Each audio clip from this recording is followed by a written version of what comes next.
I pledge allegiance to the flag of the United States of America and to the republic for which it stands, one nation, under God, indivisible, with liberty and justice for all. Thank you and welcome. Roll call, Mr. Lombard. Allen. Yes. Bodie. Yes. Saxer. Yes. Talcott. Yes. Scott. Yes. If there are no questions on the agenda, I would entertain a motion to approve that as presented, please. So moved. Second. It's been a first and a second. All those in favor? Aye. Opposed?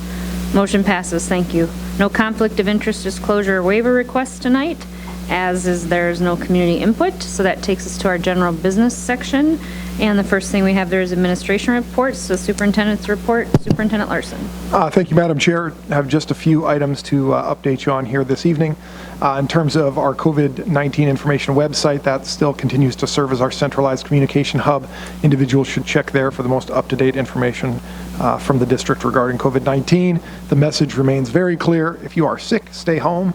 Our fall enrollment has not seen any dramatic change since our last meeting report. So at this point, we are up 194 students. The fall enrollment count date was last Friday, September 24th. The one item I would note is that now we just clean up any overlap reports that may exist. So you could see that number, I would say, potentially tick down in the event that there was an overlap that gets pulled out. So, but at this point, it's really looking like 194 students is our growth for the 21-22 fall enrollment count. We're in the process of working through two work group processes, gifted education programming for elementary through middle school, and then also fourth grade orchestra programming. We have a large group of individuals working through a collaborative process, ultimately looking to bring forward programmatic recommendations for both of those programs to overcome the current challenges that we face with both of those programs. School calendar items to note: tonight is conferences, which is why you have a light administrative presence in the house. Tonight is intermediate school, middle school. Tomorrow is elementary and high school. Greatly appreciate our administration's work as well as our teachers' work here through conferences. It's been a little interesting this year because we're offering that little bit of a hybrid approach for those families that aren't interested in coming in person. So we are doing a little more scheduling in some of our buildings to minimize exposures and those types of things. So just know that this year conferences and scheduling may not be perfect, but it's worth it, and we're doing the very best we can to engage with our parents in a meaningful way. So conferences tonight and tomorrow. No school on October 1st. It serves as our comp day, and there is no school for students on October 11th. Staff have in-service. There is no school on November 11th, as that is Veterans Day.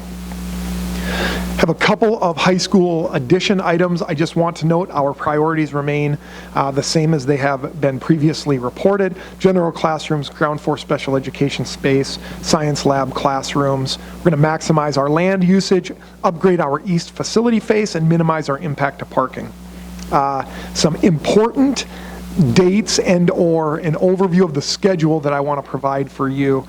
We're looking at releasing bids in early January, and then bids will come due the Thursday before our regularly scheduled board meeting. So bids will be due February 10th, and then we'll review those bids and then bring forward to the Board of Education and a bid for award approval at our meeting on February 14th. And then there's a couple of triggers I just wanted to note. Monday, May 2nd, so that is when we will begin construction of a parking lot, which will allow us to complete a parking lot over the course of the summer prior to the school year, because the east side of our school and the bus loop will be all closed down for construction staging and the construction process. So that's a phased piece of the process that you need to be aware of.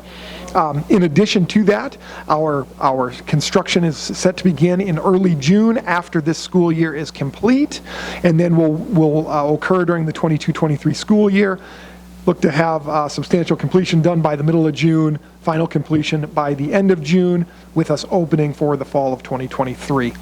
There will be more specific information about the actual footprint and the facility addition in the near future. Would note for our Buildings and Grounds Committee, we will have a meeting in October with our architects. I will let you know as soon as I have that date. Right now, it's not known because they're finishing up some of those planning documents, et cetera, for that meeting. So I'll let you know as soon as we have a specific date to meet with our architects here in the future. And then I'll also be sharing high school edition updates with our classified council and our teacher liaison council, as well as our high school staff at a specific meeting for them. And then also we'll have an informational meeting in the third Monday of November for our public. It'll be a standalone informational meeting for our public in the event that they would like to attend and learn more about the high school edition. So those are just a few items to note regarding the high school edition that's upcoming. The Fy21 audit, so last year's school year, that audit has been completed. There are no findings. I would note that the act of completing an annual audit is outlined in our strategic plan under fiscal responsibility. The audit took place September 20th and September 21st. Upon closing, when the auditor came in, she told me that there were no findings, and to quote, it's very good, extremely clean audit, and we enjoy coming here. So those compliments should be extended to Mr. Lundberg and his business office staff, as they do a great job, and the audits come back clean year in and year out. So that's a great thing for you as a Board of Education to know and understand. I would anticipate seeing that final audit report. Typically in the next couple of months you'll get that formal report, which goes on your board agenda for approval. Accountability report card, public release of the data is set for the middle of October. The last communication we had was it would be released on October 14th. That's of course tentative and subject to change. And then just note that the State of the Schools address, including all of that information, will be made in November. With that, would certainly entertain any questions that you have. In regards to the audit, we just want to also echo the thanks to Mr. Lundberg and your team. We get your reports every other meeting, and don't want to take for granted all that goes into everything that you do on a day-to-day basis with your team. There are so many people that work hard in this district, and sometimes, you know, maybe it just goes overlooked, or maybe we don't say it often enough to you and your team for everything that you do. So the district is very successful, and in large part with all that you guys do. So being in many financial audits, it's very, very seldom that you hear we enjoy coming here or doing the audit, much less to have a clean audit. So thank you.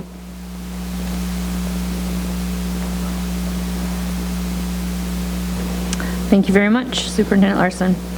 No board policy tonight. That takes us to general business. Item number 1, public hearing for a waiver from an administrative rule 24-28-01-01.54 to allow more than 6 weeks for long-term substitute when necessary.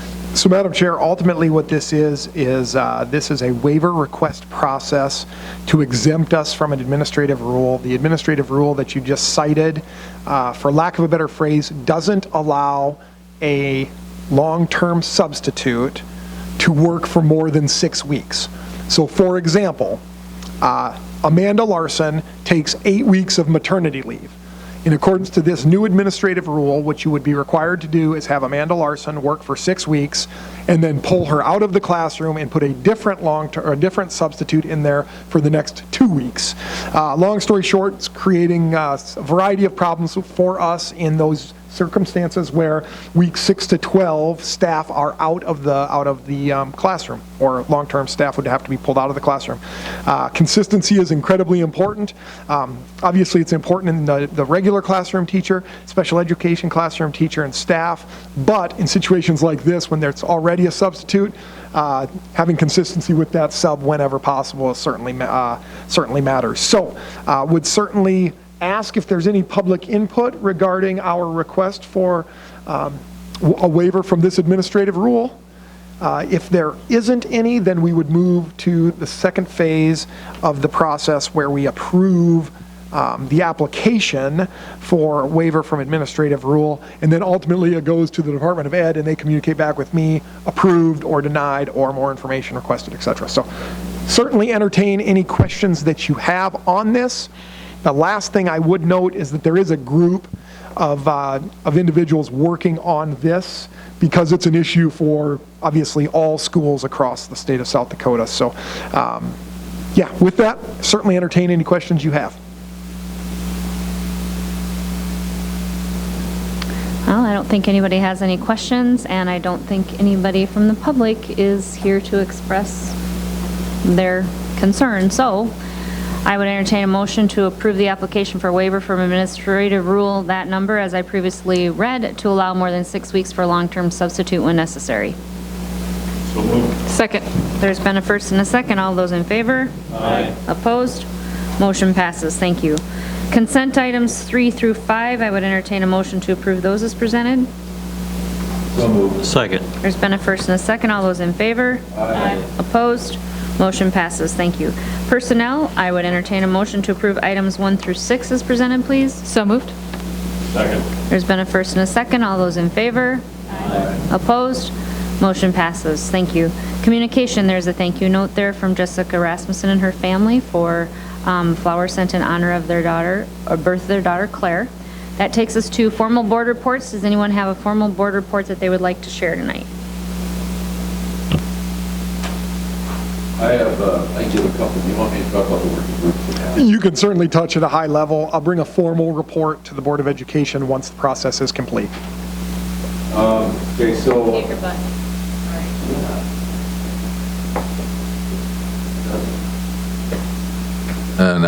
now we do. Yeah. Slow on the uptake.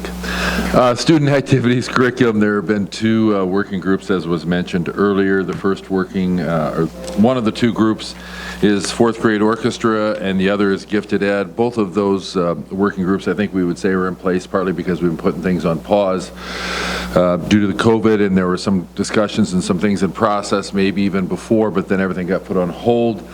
So now it's a logical time to take those back. And what do we do with, for instance, 4th grade orchestra? Are we going to keep it in place? We're going to move to 5th grade. What are the options? And so the district administrators at that level, community members, board members joined that particular meeting to begin the process. It's 3 meetings to hopefully then come with a set of recommendations for the board to consider. Similar process with gifted education, 3 meetings, hopefully coming with a recommendation afterwards, once again, involving administrators at all levels affected, school board members and community members. After each of these 2 meetings, we received homework, which was delightful. But anyway, we'll gather again here shortly and do our second meeting as we process our way through and see what we can do, what is best for the students and for the school district and for the families and so forth. So that's kind of the process. It's like I said, a 3-meeting process in each case. The other one, Student Safety Committee, which is headed up by high school principal Mark Schluckaway. Again, administrators from each level of the school district attended, along with Officer Sarda and community members as we process our way through. Just a quick overview of some of the topics for our particular meeting. I got to get through all the different meetings I was at. Let's see. The SRO, Officer Sarda, who I believe does a wonderful job for us. Observations up to this point in the year, and of course we had the whole TikTok thing going on for a while here, and that hopefully has passed. But anyway, COVID-19 responses, updated. We have a district safety manual that has been updated. A conversation around our lockdown procedures and our reunification process. Both of those things involve a variety of different people and places, including adding inspiration into the mix. Emergency kits, buckets, and so forth, where are we at with that? What can we do with that? And finally, safety goals for the year, and maybe some public service announcements that we might put out there. And I think, 3 of those things would certainly be do what's in the best interest. If you're sick, stay home. The whole idea behind COVID, our continuing concern about vaping, and that is not, for those who think, just a high school issue. It can be a middle school issue, and it can literally be an intermediate school issue as well. And it's an issue that all schools are continuing to face and to deal with. And then, of course, distracted driving in its many forms, which we know adults and children, our students, are guilty of that as well. So continuing to try and draw some attention to that to see what we can do. And then finally, I guess there was another conversation topic. We talked about social media. And I think probably the TikTok thing is one of the things that spurred that conversation, how something could happen there that all of a sudden would spread so very quickly, how our kids and even adults are influenced by social media. What do we do with that? How do we use it for good? How do we get ahead of things when they happen? How do we use social media to be a positive influence with our kids and so forth? And of course, we didn't have any answers, just a conversation topic. So that's the case for those particular committees.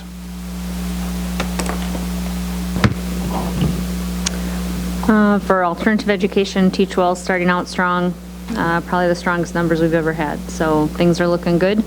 Gotten approval to do BCBA, which is behavior training for people, so with the state, if I'm remembering correctly.